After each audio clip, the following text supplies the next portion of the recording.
It's Mega Grace on Vuma FM 5 minutes before Mzogo logo Gabriel Sitola and Pindi Kega ngalesi sikhathi ngisuke sengithi bamba sengiyavala ekseni bamba ke sengiyavala before you start your day.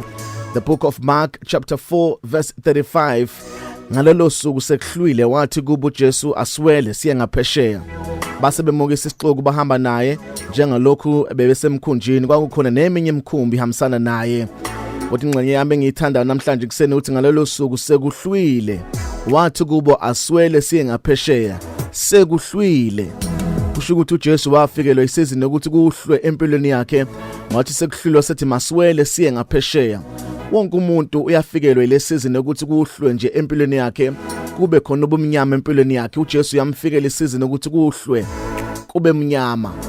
Uthi ke uJesu makufika lesizini kube kuthi kuhlwe uthi asweleni siye ngaphesheya siye ngelinye icala lolwandle. Kodwa kwase kuhlwile kuyenzeka nawe ufikelwe isizini ukuthi empilweni kuhlwe. Yabona mase kuhlwile uphendukule nabantu obuthandaza nabo, mase kuhlwile uphendukule ngisho abantwana bakho, isizini nje yokuhlwa efikayo. Umuntu waziyo ke nohlakaniphile understand ukuthi mase kuhlwile akuhlwi until forever but kuyahlwa bese kuyasa futhi. Njengoba sekuhlwile nje kusho ukuthi kusazosa futhi ngeke kuhleze kuntambama njalo empilweni yomuntu. Kodwa ke makufika isizini ukuthi sekuhlwile you must understand ukuthi kumele uwelele ngaphesheya. Lithi ke iBhayibheli wathi uJesu maswele ngaphesheya. The moment bethatha idecision ukuthi bewele ngaphesheya, that is the moment kwaqala kwaba khona iopposition. Yile moment kwaqala khona kwaba khona imimoya nokuzamazama kolwandle ngoba sebethatha isinqumo sokuthi bengaphesheya. Njalo mawuzothatha isinqumo sisokisa phambili empilweni yakho kumele ukulindele ukuthi kuzoba khona iopposition. Njalo uNkulunkulu ezokelevate kise kwenye level empilweni, you must be ready for iopposition. Ngoba njalo uNkulunkulu ezokuphakamisa kuba khona izimo ezingafuni ukuthi yephezulu ezozama ukuthi kumele zimelane nawe, zikulwise, zikubuyisele emumva. Ungakhathazeke mawuthi uqala into entsha bese kuba khona abantu abakuvukelayo, kodwa nje mawuhleli ungenze lutho akho umuntu okulwisayo. But the moment waqala ukuthi khona into ofuna ukuyenza bese beyakulwisa abantu, bo understand ukuthi mase kuvuka iopposition kusho ukuthi lento oyenzayo inamandla futhi izoba neimpact enkulu. Ngoba isithi asithinta into engasiyona ingozi kuso, asinyakazisa into engasiyona ingozi kuso isitha. Njengoba kukhona izinto ezinyakazisayo ngoba kukhona into ofuna ukuyiqalayo kusho ukuthi lento ozoyenza inamandla futhi lento ofuna ukuyiqala ingozi kakhulu.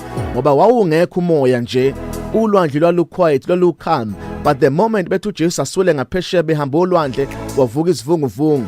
Ngoba kubonakala ukuthi into osukuyenza isithi asiyithandi, sizozama ngawo wonke indlela ukuthi silwise lento ofuna ukuyenza nento ofuna ukuyiqala. Kodwa kasiyeki ngoba kukhona iopposition. Abafundi noJesu abayeka ukuthi hayi singabe sangaphesheya ngoba kukhona ivunguvungu ezikhona olwandle, bathi soqhubeka siya ngaphesheya noma ngabe umoya umngakanani. Asiyeki into esiyenza ngoba sibona iopposition, asiyeki into esifuna ukuyenza ngoba sikube ngeke abantu abasupportayo. Into esifuna ukuyenza asiyeki ngoba siyagxekwa, siyenza sigxekwa, siqhubeke siyenze ngoba siya understand ukuthi kukuphi lapho sibheke khona siya ngaphesheya. Awukwazi ukuya ngaphesheya usihamba nesixuku, isixuku kumele sisale nganene kolwandle kuze ukwazi ukufika ngaphesheya.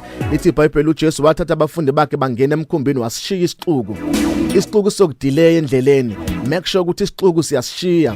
Abantu abayisixuku uyabashiya endleleni ngoba bazokudelaya, bazokwenza ungasheshi ufike la uNkulunkulu afuna ufike khona. Yenza njengoJesu nabafundi ungena emkhumbini. Lithi iBhayibheli ayikhona neminye emkhumbi bazoba khona labanye abenza njenga kodwa ngeke bahlaselwe njengawe ngoba wena into oyiphethe ayifani neyabi namandla. Into oyiphethe ingakho indlela ozohlaselwa ngayo izohlaselwa ngendlela eyahlukile ngoba into oyiphethe inamandla. Yayikhona eminye emkhumbi yayihlaselwa, kodwa lowo unoJesu wona wathola ukuhlaseleka kakhulu ngoba into oyiphethe inamandla iyona ehlaselwayo. And mawuhlasela hayi ngoba kuhlaselwa wena kodwa kuhlaselwa into oyiphethe futhi kuhlasela nento ozoba yiyona kusasa. This is Mega Grace Hour on Vuma FM. You are blessed, you are favored, and you are set apart. Good morning, Mega Grace.